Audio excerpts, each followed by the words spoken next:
No. No. You cannot build an entire gaming PC that is like the size of a PS Vita. Look at this thing. To say that it borrows from the Vita would be a gross understatement. It borrowed, and then it borrowed some more, and then it borrowed some more. It's like 3 Vitas thick. But the GPD Win 4 may just be the most handleable, the most console-like of the next gen handheld PC. Did this joystick cover just fall off? Okay, it's an early unit, all right? They've still got some kinkles to wrinkle out.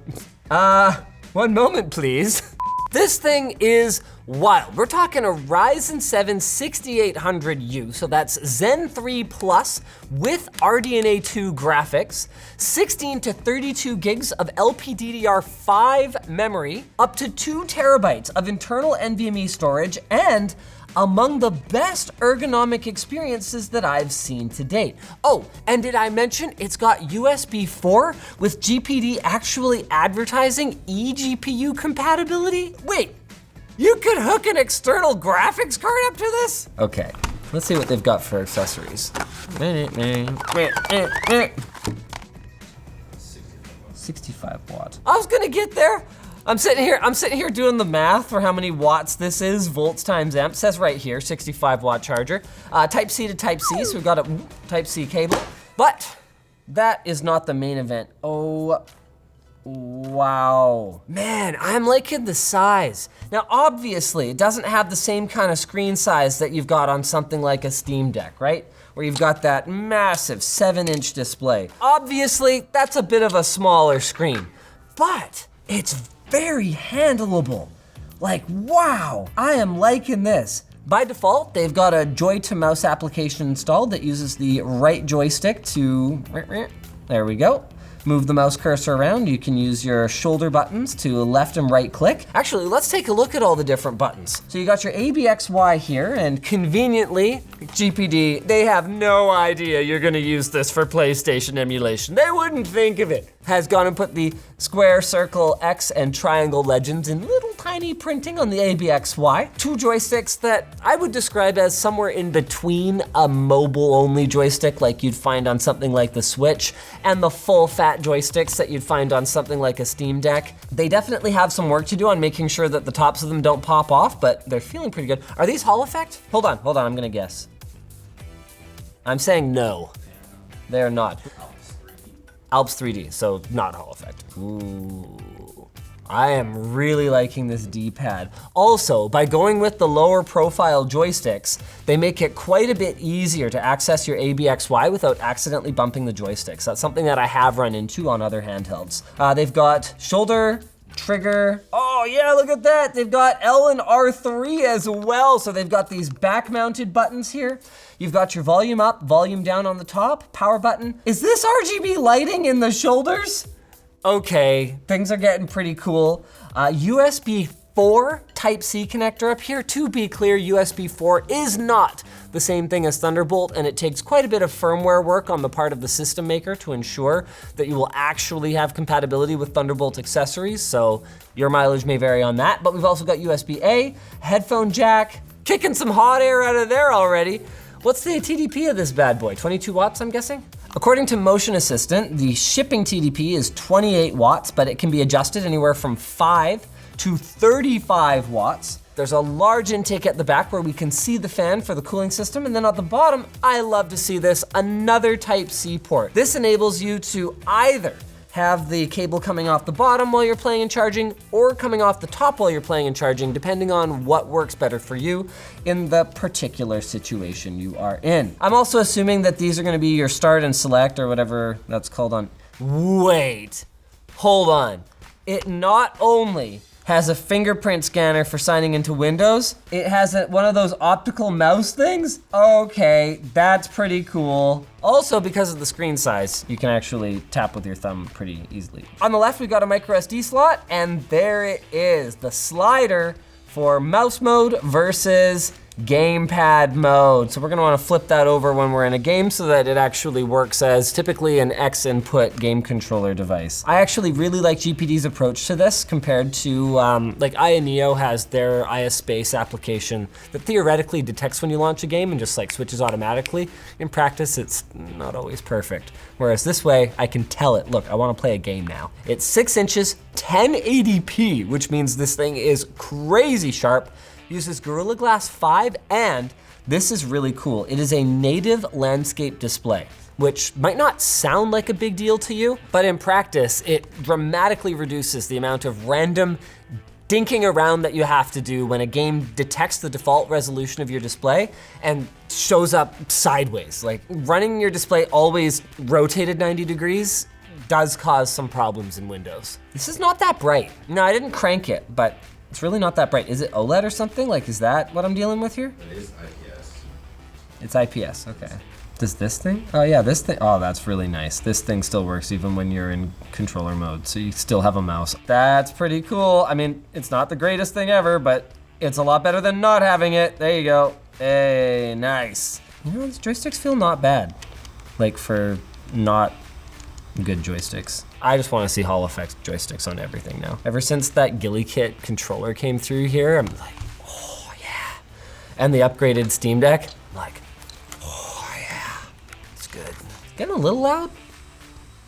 Like it's got a little bit of that whine to it. Not much, very little. Front-facing speakers though, pretty hopeful about those.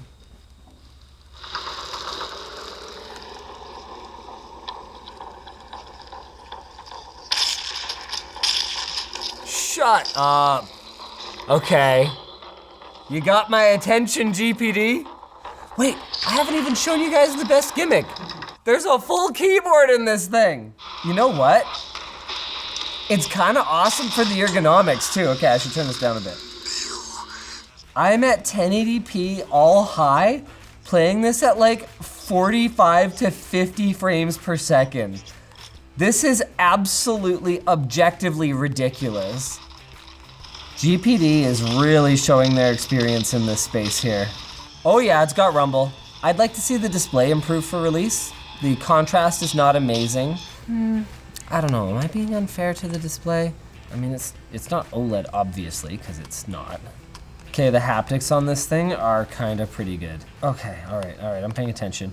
Just like I'm paying attention to this message from our sponsor. Manscaped's Performance Package 4.0 kit is designed to contain everything you need to make grooming below the waist easy. It includes the updated Lawnmower 4.0 with wireless charging, their Weed Whacker nose trimmer for the tricky areas, plus some other goodies like their Crop Preserver and Crop Reviver sprays for deodorizing and toning. Get 20% off plus free international shipping using the link in the description down below. Get it down below because it's down below. And it's for down below. Get it, Manscaped? Anyway. I can't believe this game is running at like 50 to 60 frames per second on high. Is the trigger sensitivity adjustable? They're very sensitive out of the box. I can't believe I forgot about the keyboard. Oh man, that is so nice. Just being able to be like, you know what? I don't want this game open anymore. Alt F4, just like that. Look at this thing. Is this freaking sick or what? Man, is it like a rumor? It's like the Vita, except if the Vita was like chatted out grandpa, you know? I don't know, I think it's much more like a chatted out rumor. What the devil's a rumor? The LG rumor. I thought that was just a rumor. We'll ignore that. Oh, I mean, so, okay, it's kind of like that in that it does have a slide out keyboard. Oh, it borrows so much more from the Vita though. It borrows the most important bit from the rumor. All right, thanks Alex, that was really helpful. Oh, shut up, the keyboard is backlit? What does this thing not do? Oh, it is. It's totally backlit. Okay, that's amazing. Okay, let's fire up Motion Assistant here. It also has a 6-axis gyroscope, so you can aim like this, or at least make fine adjustments. So I'm gonna fire up Shadow the Tomb Raider. We'll try and use it. You can touch the screen, you can use this, you can use the joystick, and you can just tilt it around. Absolutely wild. I actually kind of like the ergonomics of just having the screen up even when I'm not using the keyboard. Like it puts it in a bit of a nicer spot, you know? Not bad. They've done stuff like this before. This has got to be the most elegant one they've done though. Oh, I like that.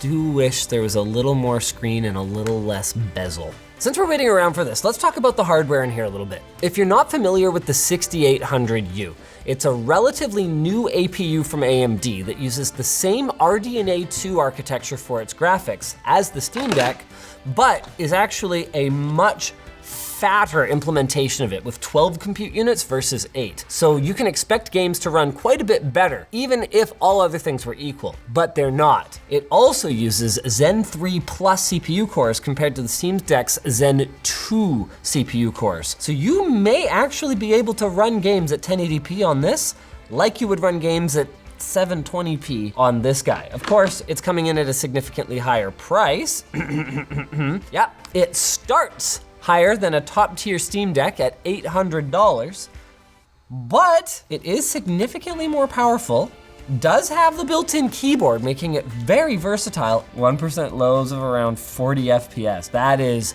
very, very playable. We've talked about performance, but that performance does come with a cost. It needs a 45 watt-hour battery compared to the about 40 watt-hour battery in the Steam Deck to achieve similar results. So you can expect somewhere in the neighborhood of 2 hours of battery life if you're running intensive games like this. Not a ton, but of course you'll be able to stretch it to 6, 8, maybe even 10 hours if you're streaming games or massively downclocking the APU. It's also a bit on the heavier side. It's over a pound, about 600 grams, and it kind of feels heavier than it is just because it's so dense, but then it's also very handleable because it's so small and it's nicely rounded. I think that the shoulders are a little bit sensitive for my liking, but I actually quite like the triggers. ABXYs feel good, man, that D-pad feels good. It supports Wi-Fi 6 and has support for what they're calling the Smart Dock, which adds 3 USB-A ports, a USB-C port, an HDMI 2.1 port,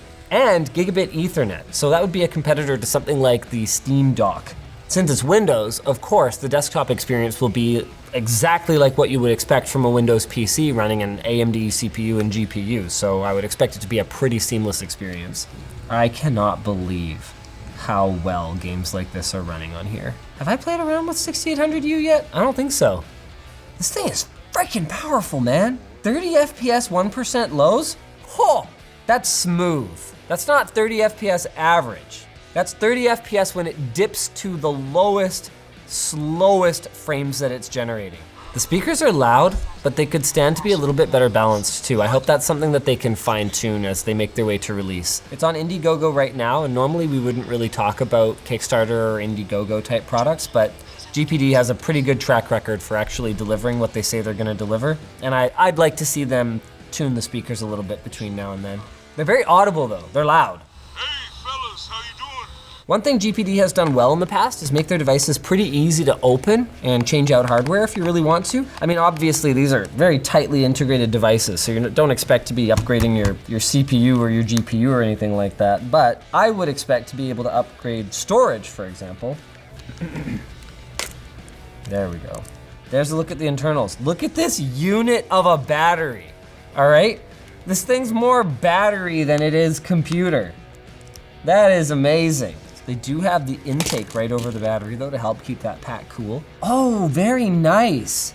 80 millimeter long SSD. So you could pack, wow, you could pack like a 4, maybe even an 8 terabyte SSD into this thing if you really wanted to. That's wild. Intel Wi-Fi, love to see that. AX1200. Man, that's incredibly compact, isn't it?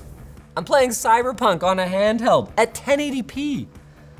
Not even low settings or anything, guys. This is outstanding. Yeah, it doesn't run as well as Shadow of the Tomb Raider or whatever, and we need some FSR hackery in order to make this work, okay? 20 FPS lows, but this is absolutely playable, like 100%. It's definitely a little warmer to the touch than I'd like. That's a big advantage of Valve's much larger design, as they were able to take all the heat generating components and keep them well away from where you have your hands. Whereas like, this is quite warm, particularly here and here. If you're a sweaty gamer, that's gonna be noticeable, but man, it's like almost pocketable, you know what I mean? Oh, this thing is cartable in a way that other handhelds just aren't, man. Other than maybe like what, Ayaneo Air? That thing's pretty cool too, but it doesn't have this kind of performance. Performance like ShortCircuit, what a great channel. Watch it and subscribe.